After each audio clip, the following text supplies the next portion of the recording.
I told Salesforce is the authentication provider. This is a third-party system. This is a Salesforce.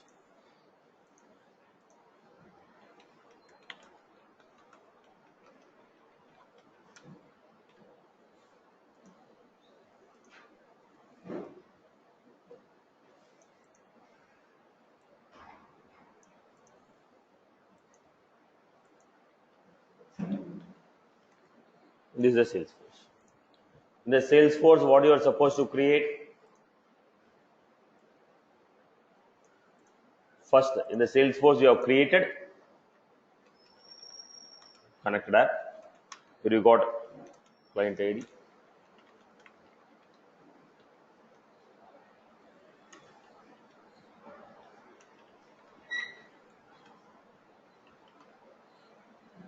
Right.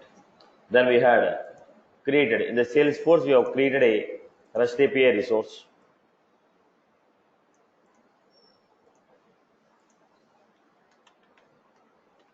REST API service. Maybe at the rate of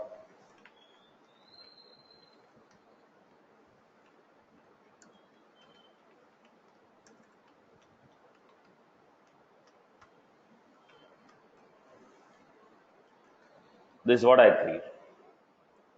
Now, Salesforce has, on the Salesforce platform, we have a authorization server.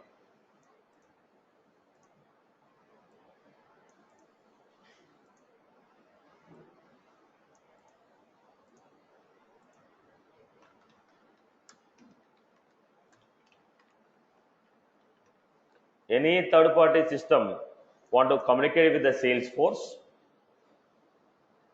Any third-party system want to communicate with the Salesforce, they need to go through the OAuth documentation of Salesforce.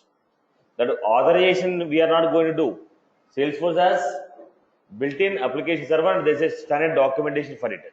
You should not take care about the authorization. Authorization will be taken care of about the authorization will be taken care of by the Salesforce itself. You need not create a access token. You need not create a code. If you are making a request to third party, we have generated access token. We have generated a code. If somebody is trying to make a request to you, Salesforce will take care about creation of code, creation of other access token. Now they have to make a request. These people have to make a request. These people have to make a request, requesting a code.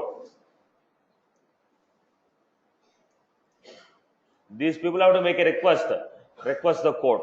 Now, you are not defining the service how to generate a code. Salesforce has a standard format of generation of code and they already given documentation for this. So, anybody who want to integrate with the Salesforce,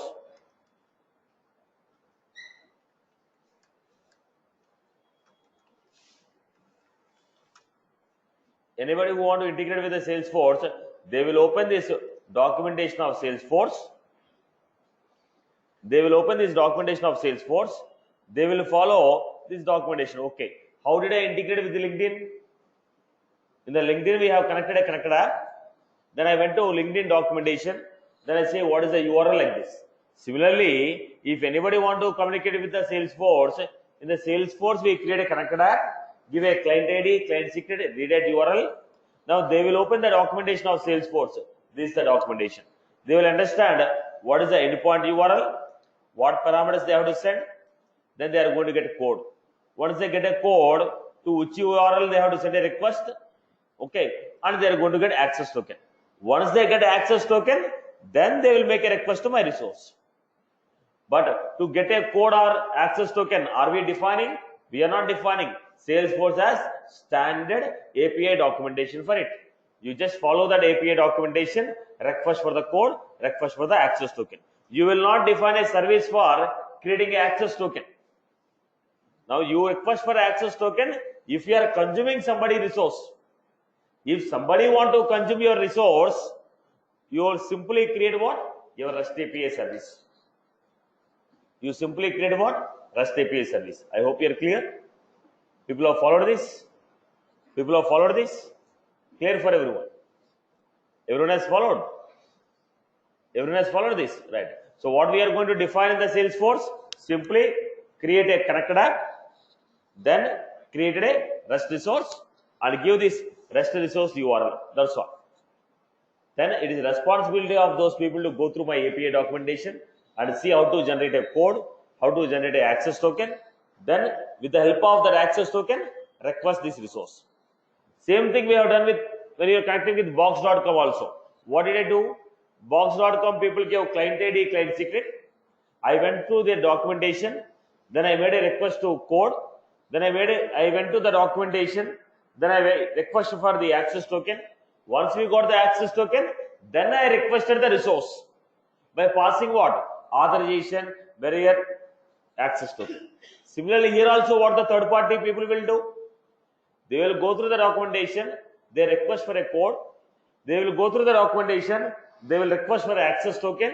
Once they got the access token, then they will request this resource with the help of access token. This is the format. I hope everybody is good. Everyone is good. Clear, Amma? Am I clear? Okay. So let us go to the next one. This is what we have done with the REST API service. But in the REST API service, what is the drawback here? State of the transaction will not be carried forward. State of the transaction will not be carried forward. What do you mean by state of the transaction not carried forward? What do you mean by that? Now, if I make a request to you and I told, boss, this is my username password, can you give me access token? I gave an access token. Then with the help of access token, I told create an account. Account is created, response came, account created successfully. Then again I told, this is my access token, can you get me the opportunity?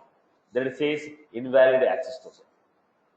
Because the transaction what you made now will not be carried forward. The state of the transaction will not be going forward.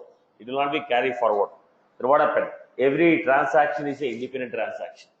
With the help of one access token, I can only make how many requests? One request. One access token, one request. One access token, only one request. Are you getting my point? One access token will give you only one transaction. One access token will give you only one transaction. Are you getting my point? So, it is a stateless, it is a stateful or stateless. REST is a stateful or stateless? REST is a stateless transaction. REST is a stateless. So whatever the transaction we made, that will not be carried forward. So everything is independent. Every transaction is independent. I hope you are good. What is the maximum size of the data we can transfer? 6 MB. Asynchronous 12 MB. What is the maximum time of the? What is the maximum time? 2 minutes. What is the maximum time mode? 2 minutes. So I hope you are good with this, right? I hope everyone is good with this. Making a request and getting a response. We have seen a couple of examples how to make a request. We have seen a couple of examples how to define a REST API. If you are defining a REST service, then we discuss at the data of REST resource. Anybody is giving a URL asking you to communicate with them, it is a REST. Anybody is giving a URL asking you to request a resource, it is a REST. Because we are consuming, we are not worried whether it's a REST or a SOAP or whatever it is. We got a URL, we are making HTTP request and making it. But if you are defining, you should be very clear whether you are a SOAP or a REST.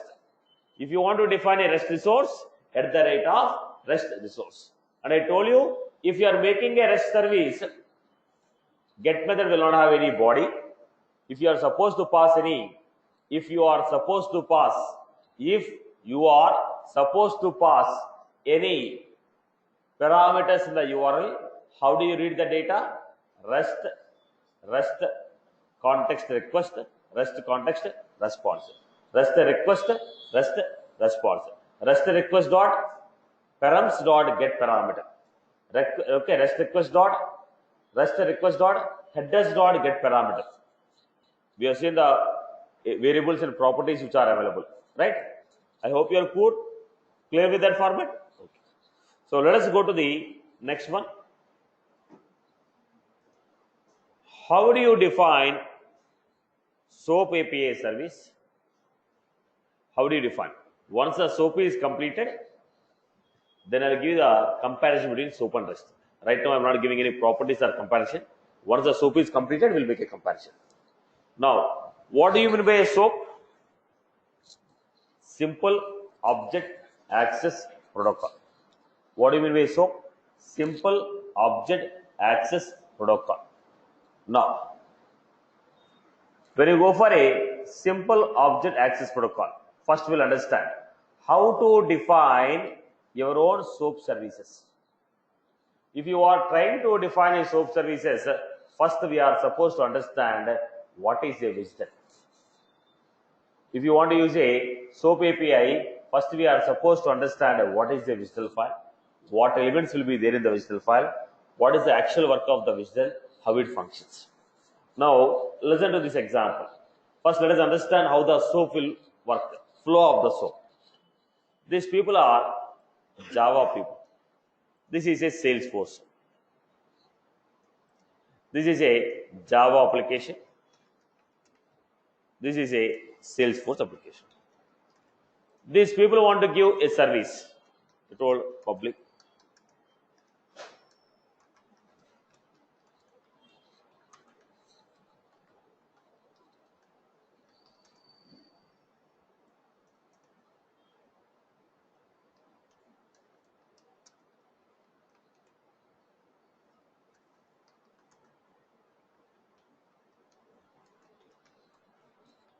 If we give two integer values,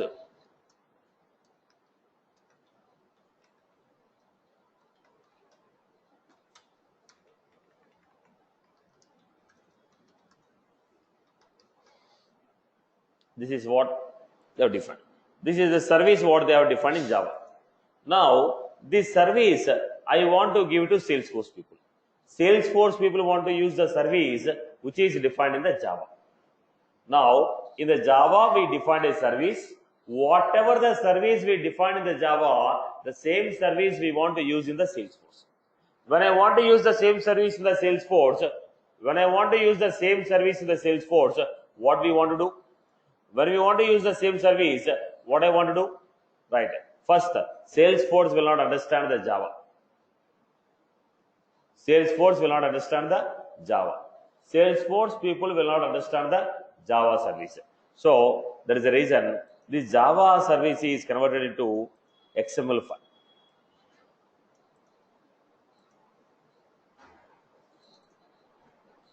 XML is common for Java or Salesforce or any language. In new technology you take, XML is the same. Now, Java is converted into XML based on the properties of XML. Now, the Java file is converted into XML, which we are calling as WSDL. Web Service Description Language. The Java program is converted into WSDL, XML file, which is called WSDL. Web Service Descriptive Language. Web Service Descriptive Language. Once it is converted to WSDL, now this WSDL file is given to Salesforce. When the WSDL file is consumed by Salesforce, the XML file will be converted into Apex class.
Now, this is how we got.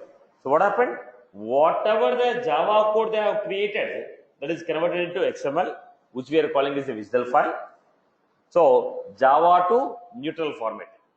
When the neutral format is consumed by Salesforce, when XML file is consumed by Salesforce, that XML is converted in the form of Apex code.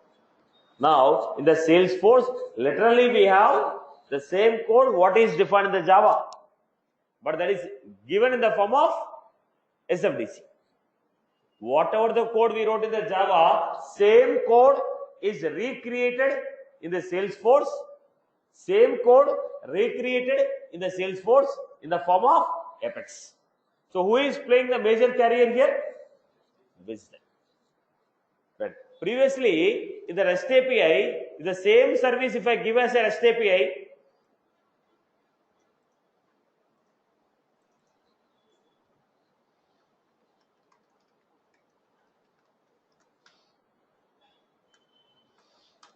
Java, they're going to give at the rate of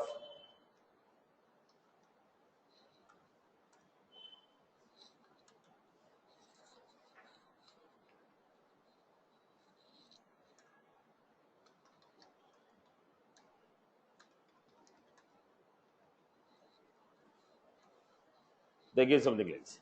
If the same service if I want to use, they are going to give you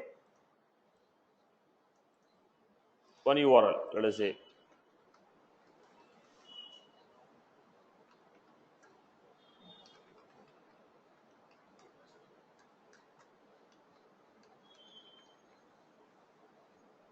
They're going to use. Now in the Salesforce, what they do? Is it recreated in the Salesforce? No, it is not recreated.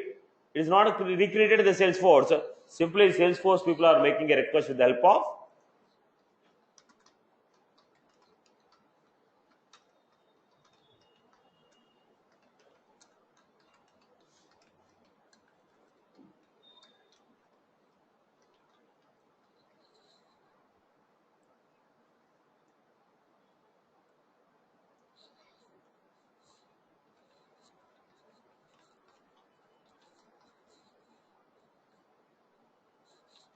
whatever the URL they have given. With the URL, we are creating it. Whatever the URL we are giving, we are creating it. I hope you are good with this. I hope you are good with this. Now, in the SOAP, whatever the service is there, the service is recreated in the Salesforce. And they are going to offer WSDL. The service provider is going to give a WSDL. The WSDL is consumed and that is created. In the REST API, they are going to create a service for which they are going to give URL. With the URL, I am going to make a request. There is a basic difference between SOAP and REST. Are you clear? So, who is playing a role in the REST API? Endpoint URL. What protocol you are using? HTTP. In the SOAP, it will support all type of protocols. So, in the SOAP, who is the major player? WSDL. Now, what type of protocol we are using? All type of protocols are supported. We can use FTP, SMTP, any type of protocol. SOAP will support all type of protocols. SOAP will support all type of protocols. So, who is the major player here? WSDL file. Now, WSDL is the major player. Let us understand what are the elements in the WSDL, what is the role of each WSDL, and why you are going to use it. Trying to understand the purpose of each and every WSDL file. So, first look at this. So, as of now, I am assuming that I am a service provider. Salesforce is a service provider. If Salesforce is a service provider,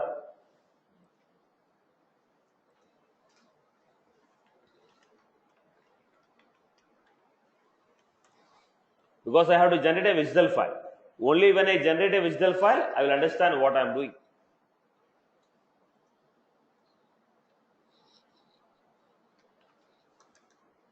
Every web service has to be global.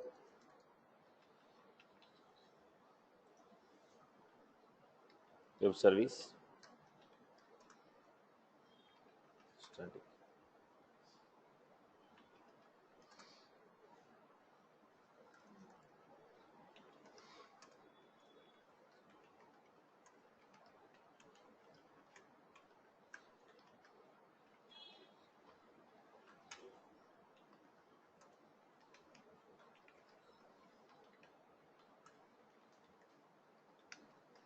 This is what I will do. We are giving a method with this.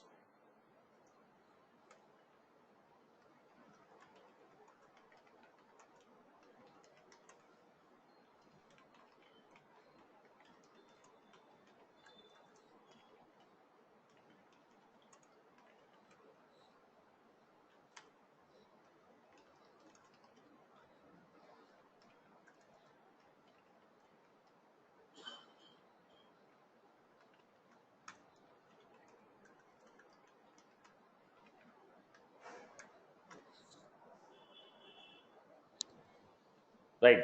This is the format what we are taking. So what did I do? Created a REST API service with add integer. So I got a class with 2. How did you create a REST API service? Simply use a key. Okay, sorry. How do you create a SOAP API service? Simply use a keyword called web service before the method. The word should be web service, method should be static. Now if you keep web service static, then automatically this service become SOAP API service. Okay. Now once I created this, now we are service provider. In the Salesforce, we are creating a service. Go to setup, build, develop,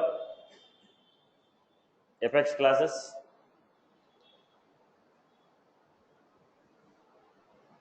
SOAP example 1. What are you finding here? Now we got this list.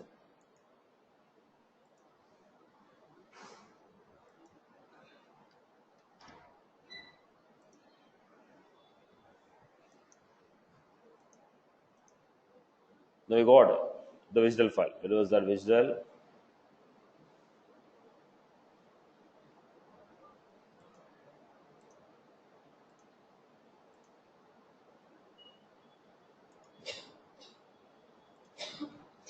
So this is the visual file what we received.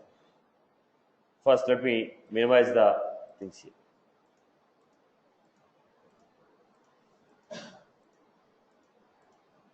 This is the visual file what I received. This is the visual file what I received. When I received this visual file, what are the elements we have in the visual file? What are the elements?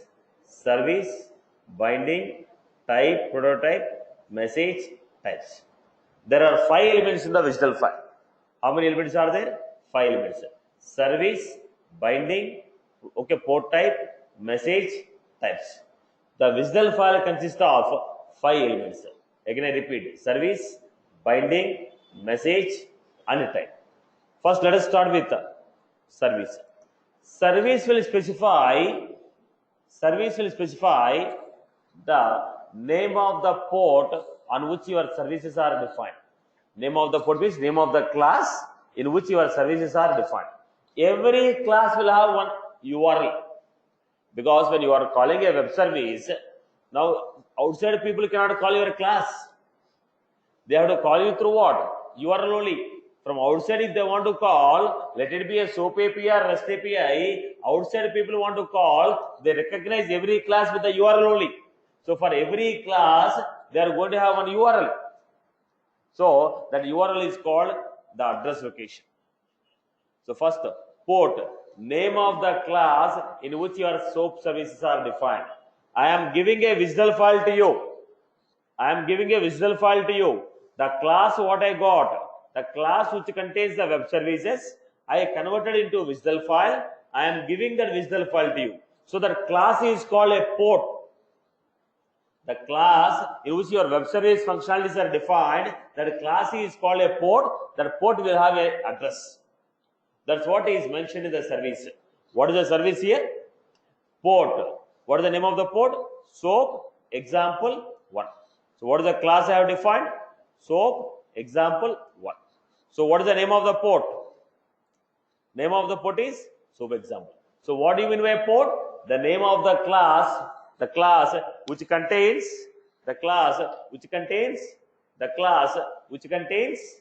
the services. So the port. Salesforce will support a single port. Now tell me, can I have multiple classes in a single one? Can I have multiple classes within a single class? We are going to have only one class. In one program, only one class will be there. Another class we can have, but I cannot define 2 classes like this. Can I define 2 classes like this? In a single program, can I define 2 classes? It is not accepted. If you go to Java or .NET, we can define multiple classes in a single program. But while saving, I will save it like SOAP example.java or SOAP example.c. Okay, CS. But in the Salesforce, one program will have one class, one main class. The other classes can be inner class, but only one main class will be there. Outer class can be only one in the Salesforce. So Salesforce will support only one port. Salesforce will support only one port. So what is a port now? Tell me. Name of the class which contains the services. Now that class will have an address which is called location. SOAP address location. Now I told ap4.salesforce.com/services/soap/class. Now where did you encounter the same address? Tell me. You also encountered the same type of address. Tell me where you encountered.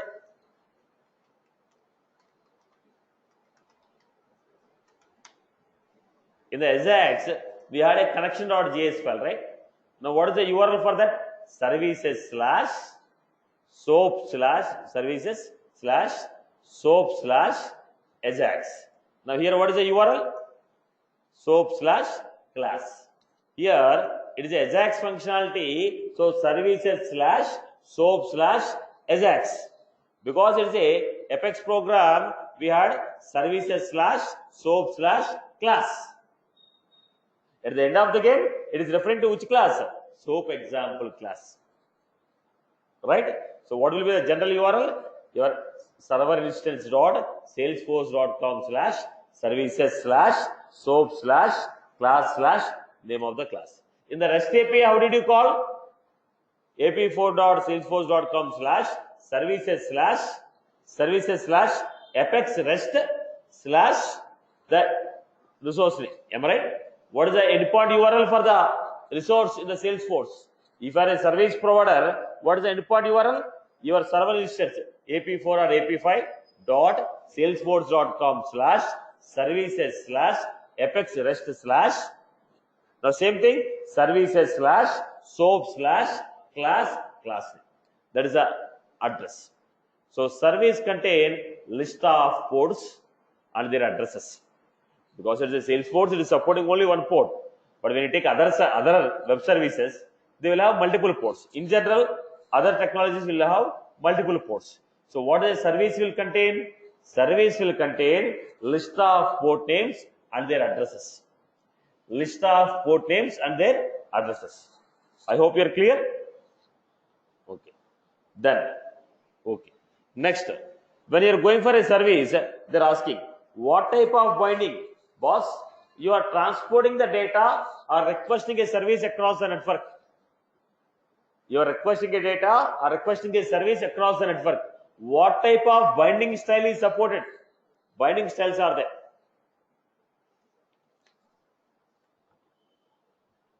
Binding.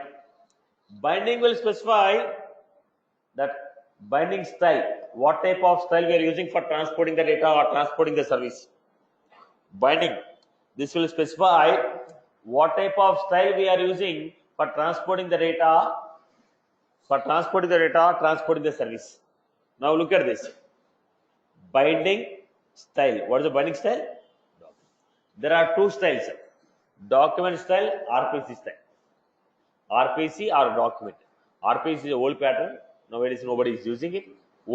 Previously, when you take a 4-5 years back, everybody used to define everything with the RPC. All the web services are with the RPC format. But nowadays nobody is using RPC. Everybody is going with your document style. But how many styles are there? RPC, document. RPC and document. Binding will specify what type of style we are using for transportation. What type of style we are using. Now, how many type of styles are there? Document and RPC. Major one. But subcategories are there. RPC literal, RPC, okay, RPC literal, document literal, okay, RPC wrapped, document wrapped, okay, document wrapped, literal wrapped. The sub-styles are there. We'll discuss the styles. So, binding will specify you what type of style we are using. Okay. Then, prototype. Prototype is like an interface. What is the purpose of interface? It will give you list of methods what we have. It will not give any implementation. It only gives you what? List of methods what we have. Similarly, prototype will tell you, port type will tell you what are the services that are defined in the port. In the port, what are the services that we have defined? Look at this. Port type, operation, add. Port type, operation add, operation get name. So what this port type is saying? Port type is giving information about all the list of services what we are providing. How many services we are providing? Add, get name. Add method and get name. We are providing add method, get name. Are you clear about this? Are you clear about this? So port type is giving information about list of services what we are offering. Now every service will have request object and response object. Now here is a method. You are supposed to make a request. It is going to give a response. Every port type will have what? Request and response. If the operation is add request, add response. If operation is get name request, get name response. So port type, it will contain list of services what they are offering, and every service will have request and response object. Now request. Now for every request, look at the point. Add request and response. Now add request. What are the parameters are there in the request? When you are making a request, some parameters and attributes will be there, right? When you are making a request, what are the elements are there in the request that is defined in the message? Each request is called one message. Okay, add request is one message. Okay, add response is one message. Get name request is one message. So for every operation, there will be two messages. For every operation, two messages. One request message, another one is response message. In the message, what it will do? Look at the point. How many elements are there? Integer and a value. Both of them together it will consider as one message. You give 10 parameters, but it will consider as single message. All elements together one message. Now you have to tell me in the message what attributes are there, what elements you are using, that should be defined within the type. Type will tell you elements in each and every message. Basically message means what? All input parameters, one message. All output parameters together is considered as one message. It will not, message will not give you which elements are there in the message. It will only say it is a message. In that message, which elements are there? Is it a value of type what? Integer. B value of type what? Integer. Last name is of type what? String. First name is of type what? String. Who is going to define? Types will define. So look at this. Add request. If you go to add request, what is that? Simply it says message. Is it giving individual parameters there? In the add what we have? Integer A value, integer B value. Is it giving separately? No. Both together it is giving us what? One message. Now where should I define this? Go to the type. When you go to the type, look at this. What was it? Add. That it is saying A value, add response. So request is given. This is a request. In the request message, what we have? A value, B value. Get name, last name, first name. Where they are defined, boss? They are defined in types. Right. Now tell me what are the elements we have? First, service. Service will contain what? Okay, it will contain the port names, list of ports and their addresses. Now Salesforce generally will have what? Single port. Single port. Name of the class in which the services are defined. Then we have binding. Binding will specify style of transportation. What type of bindings we have? RPC, document. Now Salesforce will support only document. RPC is not supported. Salesforce will support only document style. RPC is not supported. Third one, port type. What is this port type? Port type, list of services offered by the port. List of services offered by the port. Every port type will have two. One is what? Input and output.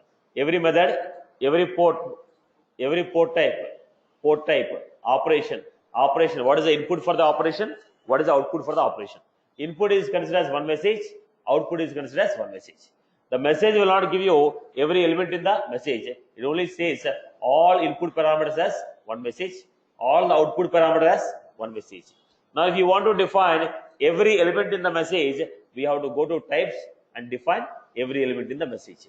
Whether it's an integer or a string or a boolean or what type of element is this. I hope you got clear. Am I clear with this? Now overall, what are the elements we have? Services, binding, port type, message types. Let you take any technology. Let the visual file is generated from SOAP, okay, from Siebel. Visual file is generated from SAP. Visual file generated from Java or AWS. Everybody will have the same elements. Everybody will have the same element. From this element, when you consume it, we are going to get Apex class. I hope you are good with this. I hope you are good with this. Everyone is good with this one. So, what is a visual? Web service, descriptive language. Web service, descriptive language. Basically, this will contain how many elements? 5 elements. What are they? What are they? Services, binding, port type, message, and type. I hope everyone is good with this. People are good? Right. Followed or not? You're saying yes or no? Right. Right. So, everyone is good? Good with that. Okay. Now, let us understand the binding styles what we have. Now, I told that different types of bindings we have. One is RPC, other one is document. In that subcategories are there. So, literal and constant. What are different styles of bindings are there?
Right.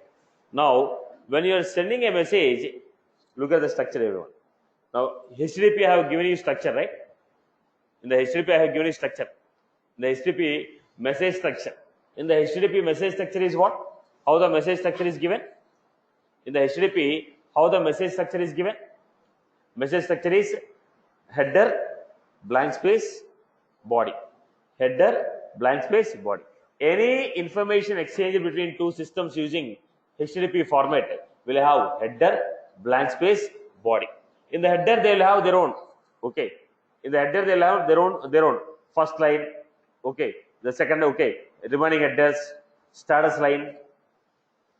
Are you getting my point? But basically, what is the core theme? Header, blank, and body.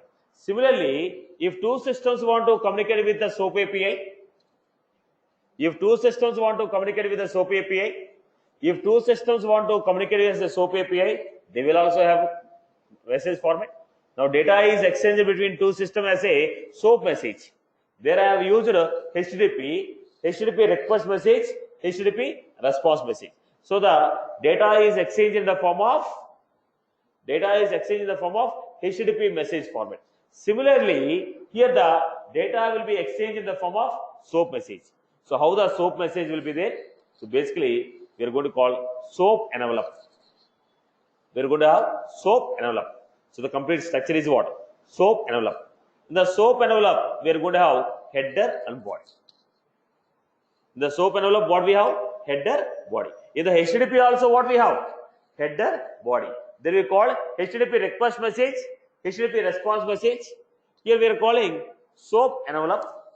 In the SOAP envelope, we have header, body. Okay. Now, what will be there in the header? What will be there in the header? Header in case of any credentials, generally in the header message, what will be sent, boss?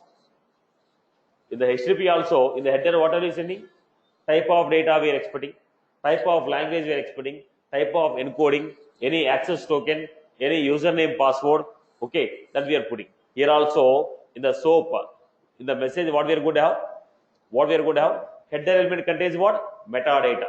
Basically, metadata is what? Information about the data we are sending. What type of data we are sending? What type of encoding we are using? What type of language we are using? Okay. What type of language you are using? Any credentials you are using? Header. The SOAP header contains metadata. Metadata is what? Information about the data. This data is of what type, what language, what encoding, what style. This type of information will be there. And credentials. And we are going to have credentials. Right. SOAP, envelope, header, username, password. Okay. In the body, what will be there? Whatever the data you want to exchange. Whatever the data we want to exchange. Whatever the data we want to exchange, that data is there in the body. Whatever the data we want to exchange, the data should be there in the body. So actual content what we want to exchange, that is there in the body. So SOAP envelope body. Then similarly, in case of any error, in case of SOAP fails, what is the error message you want to give? What is the information you want to give? That should be given in the SOAP fault. So SOAP fault is also a part of SOAP body. So in the SOAP body, one of the sub element will be there, which is called fault. What is that fault? In case if the service failed, what is the error messages we want to generate? What is the information I want to pass? That will be defined here. So now tell me what will be there in the SOAP message. SOAP message generally contains what? Envelope contains header, body. In the body we are going to have fault. In the body we are going to have fault. So basically we are going to have envelope. In the envelope we have header, we have body. In the body we have fault. Look at the structure here.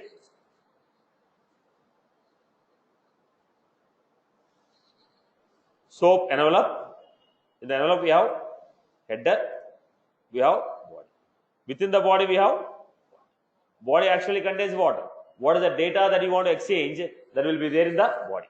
So basic structure of message is clear. How we have understood HTTP message format? Header, blank, body. In the request format, what we have? Request line, remaining header elements like authorization, content type, okay, language, encoding, remaining header.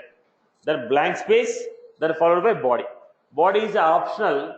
Body is optional in case of get method. In case of remaining get method and delete method, in case of get and delete, body is an optional. Get, delete and head. Get, delete and head. Get, delete and head will have body as option. Remaining methods will have body. Similarly, here in the SOAP, head is a must. Sorry, body is a must. Head is an option. Body is a must. Head is an option. Head is an option. So what is there? SOAP, structure, envelope, header, body. Within the body we have a.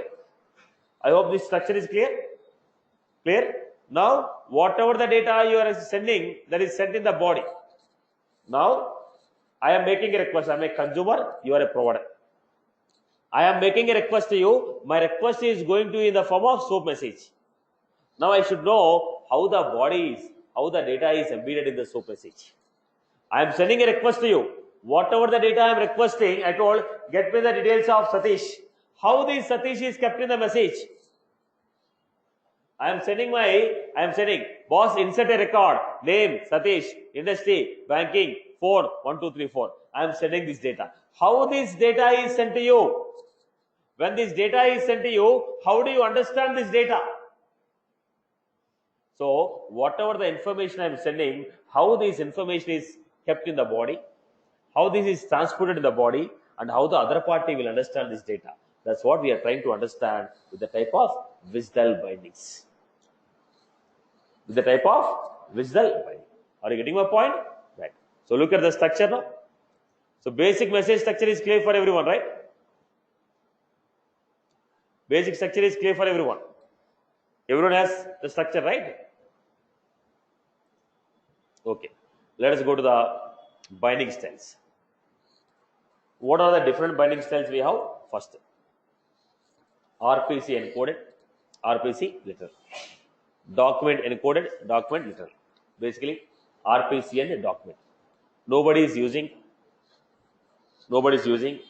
RPC nowadays. Okay, but still any old systems are there. In Salesforce, will not support RPC. Salesforce will not support RPC. If you are using other technologies, that will be useful to you. Knowing information about RPC is also useful to you if you are learning other technologies. Okay, but in terms of Salesforce, we are very much clear. Salesforce will not support RPC, so we have only document. But if you are in case in the future, if you are supposed to integrate with any other technology, then with any other technology to any other technology, this will be whatever the REST API we learned. Same code will work for any language. Whatever the REST API program you have seen, the same program you can type in Java or .NET and see that they will be working. Same concept. Similarly, the SOAP what we are learning will work for any technology. Let us see. In the SOAP, what are the visual files we have? RPC, document. First, let us understand what is this RPC style and document style. RPC style and document style.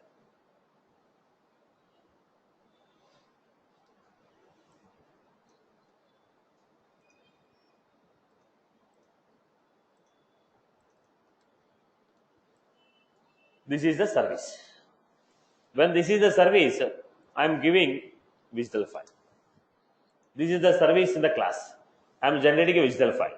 When you generate the visual file, what will happen? Where is the information about this service? Port type. Port type will contain the information about this service. Am I right or no? So, information about the service is given where? Port type. What is the name of the method?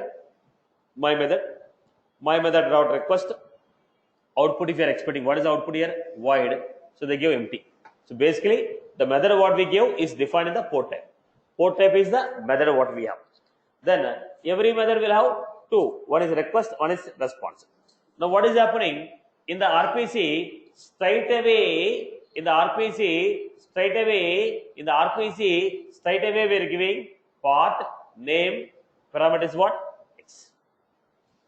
Type integer. So we are telling what is the element we are using, what type of data type is this. In the port type, what we are getting here, what is the element we are using in the message and what is the data type of it. So element and their data type is directly mentioned in the file. Now, if the visual file is like this, when you are exchanging the data will be exchanged like this. When you are exchanging the data will be exchanged like this.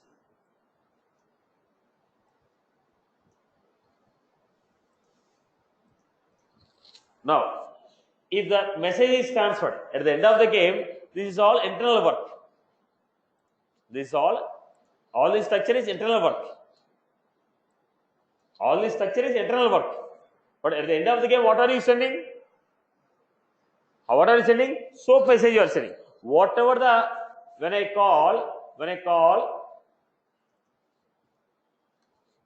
my method,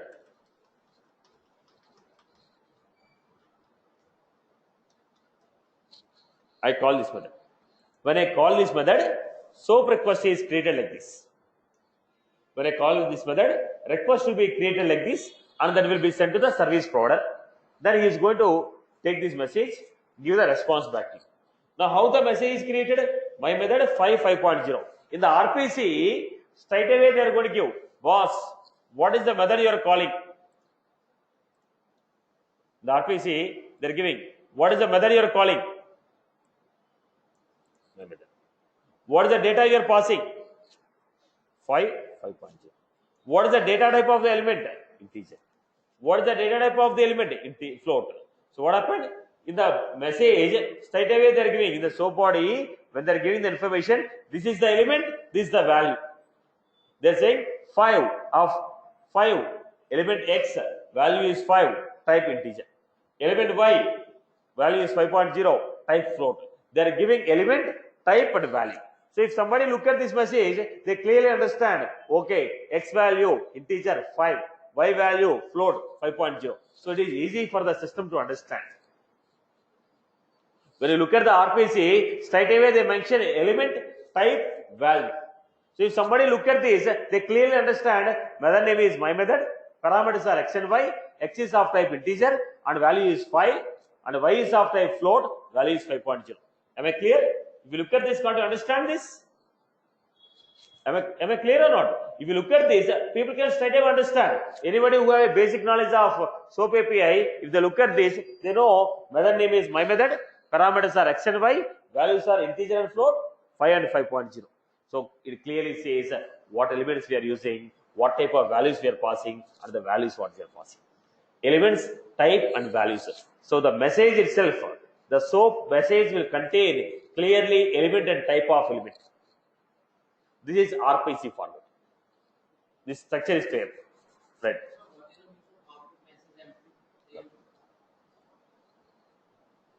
Right. They are not giving any value here, void, so they have given empty. Right. No return type, so it's empty. Okay. Now you are supposed to understand what I am giving first. Okay. Right. Okay. You asked. I am getting deviated from the topic. I'll explain your point now. What is the return type there we are using? Void. So void means what? There is no output. There is a reason we are giving output message as empty. Okay. This is only a template, not actual digital. To get you know what is this, we have just given a template. Actually, this will not be the format of digital file. Okay. So people always don't understand. Okay. Now, right, boss. Now let us go to the next. What is the format we are going for? We are going for document. When you go for a document, look at the document. Same method they have given. Method is the same. In the document, method is the same. In the document, method is the same. But when you are defining it in the form of document, we are getting a different style of visual.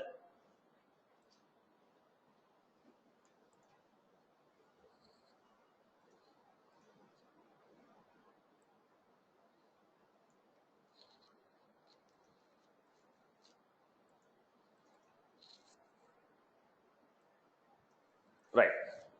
So look at the format. The previous method right now, both the methods are same. Same method I am referring to. There is no difference in the method. Same method we are referring to. Same method we are referring to. Right. Now what was this format? Boss, in the RPC style, straight away we are mentioning what element is this, what is the type of the element. Look at this. Here, message. See, visual file structure will not be like this. To explain that, we are taking a rough template and giving it. Now, actually, elements are defined in the message. Are you going to explain the elements in the message? Elements are not given in the message. Where will be defined? Type. To tell you the difference between this, easier template I have created. The easier template we are choosing and explaining it. Now, elements are going to be explained in the message. What will be there in the message? Simply request message, response message. Elements in the message are defined where? In the type. So you are supposed to understand the difference between RPC and doc literal. Don't understand what is given here. What is the concept we are giving? To tell you the concept of RPC and document literal, we are trying to just get the structure which you can understand. Don't literally take it. Right, boss? Now, look at this. Now, what is the structure we had? We look at this. Now, if you look at this part, name is what? X. What type of element is this? Integer. Y. What type of element is this? Float. So the element is clearly saying X is of type integer, Y is of type float. They are clearly saying X is of type integer, Y is of type float. Okay. When you go to the next one, look at this. Now, name X is of type X element. Y is of type Y element. So straight away they are not giving. Now, the definitions of these elements are given in a schema. We are going to define a separate structure called schema. In the schema, we are going to define the data types, and the data types are referred in the message. Now, X is of type X element. Where is the definition of X element? Go to the schema on the top. Schema element, X element means integer. Y element means float. In the message what we had? Name Y of type Y element. What is Y element? Go to the schema. In the schema, find out what is Y element. Then you get the information. So is it straight away given? Previously, in the RPC, what happened? Straight away, element type. Element type. Whereas when you go to document, we are going to have, when you go to document, we are going to have schema definitions. So all the definitions of the elements are defined in the schema. Now we need to go to schema and find out what is the meaning of this element. So in the RPC, straight away we give element and type. When you go to schema, document, all the definitions of the elements are given in a schema. All the definitions of the elements are given in a schema. So message, element of type this. What do you mean by the type this? Go to the corresponding schema, find out what is the meaning of this and get the corresponding data type.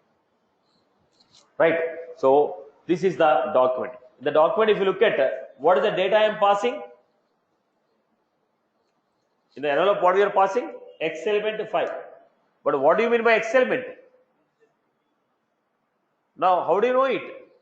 So, whatever the schema they are using here, the schema file also should be sent here.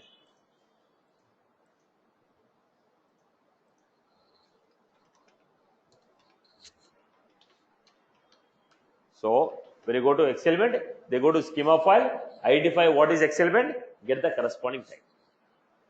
Are you getting? It is not, we are not passing X element, we are passing X and Y. Now, what is that X? X is of type X element. What is the definition of the X element? Go to the schema and find out. So, this is the, so definitions are defined in the schema here. Definitions are defined in the schema here. Definitions are defined in the schema. Are you clear about this format? Now, you got the basic difference between RPC and the document. In RPC, elements and types are directly defined in the type. Here I gave here to understand. Your visual will be this format. Now, what did I tell you just now? Visual will have what? Service, binding, port type, message, type. Now, where is the X element defined? In type. Where is the Y element defined? In the type. Okay. This template was taken to tell you to make a easier comparison between this message and format.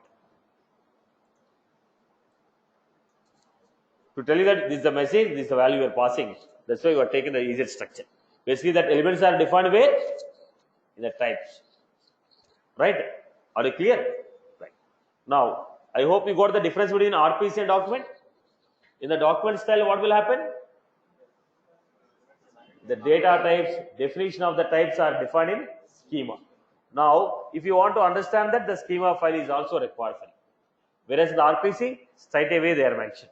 In the document, you are going to get a schema. I hope you are good with this. People have got basic structure. So in the Salesforce, what we are going to support? Only document. So every type of the element should be defined in the schema. Every type. Because let us say I am passing account. Who knows the meaning of account? I am passing an account as a parameter. Now I have a method. I am going to return account. How will you understand what is an account? The schema has to define account is a type of object. Okay, it has the following properties. There are, because I am going to use objects and I am going to use wrapper classes, I am going to use many other. So first the definition should be given in the schema, then they should be used here. So the document style will be using schema. Salesforce will be supporting document, literal, wrapper file. Document, literal, wrapper styles. So basically, major classification is what? RPC and document. Now we got the difference, and we need to understand document. Okay, Nama?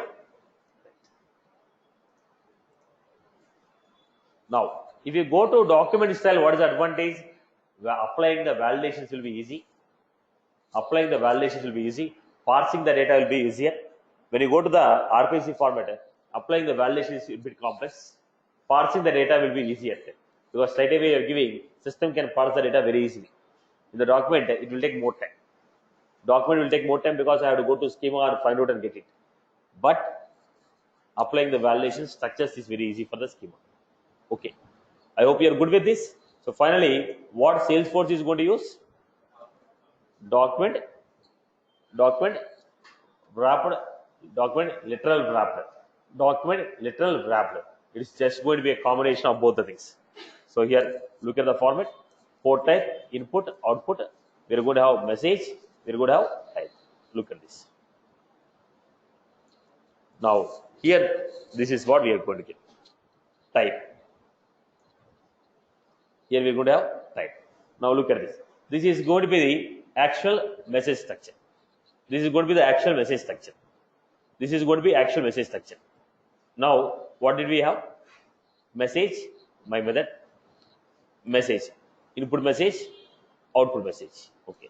Now, as you asked the point, empty means void, not giving any value back, because that will not have, XML will not have any data type called void. Doesn't have a keyword called void. So in terms of XML, the type is what? Empty. In terms of this, the type is what? Empty. Now, why empty? Because you're taking return type as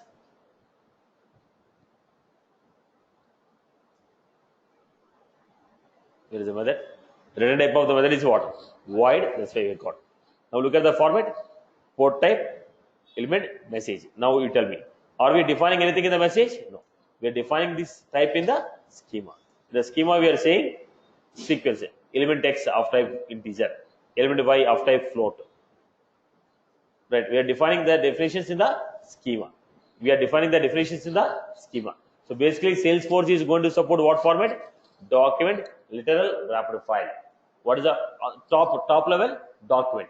Top level is document. But if you look at the bottom level also, if you look at the complete structure, it's a document, literal, wrapped file. I hope you are good. There are so many tools which are available in the market which will convert the RPC file style to document style. But it's not suggestible, because when you are converting the file, then you may lose some of the data. That is the reason we request the service provider to convert and give. When we are converting using a tool, we may lose some of the data. Now we have SOAP UI tool which will convert the RPC to doc literal. There are many third-party tools which are available. So if I am using my own third-party, I may lose some data. Okay, there is a possibility of losing the data or tampering of data. That is the reason we ask this third service provider to convert and give.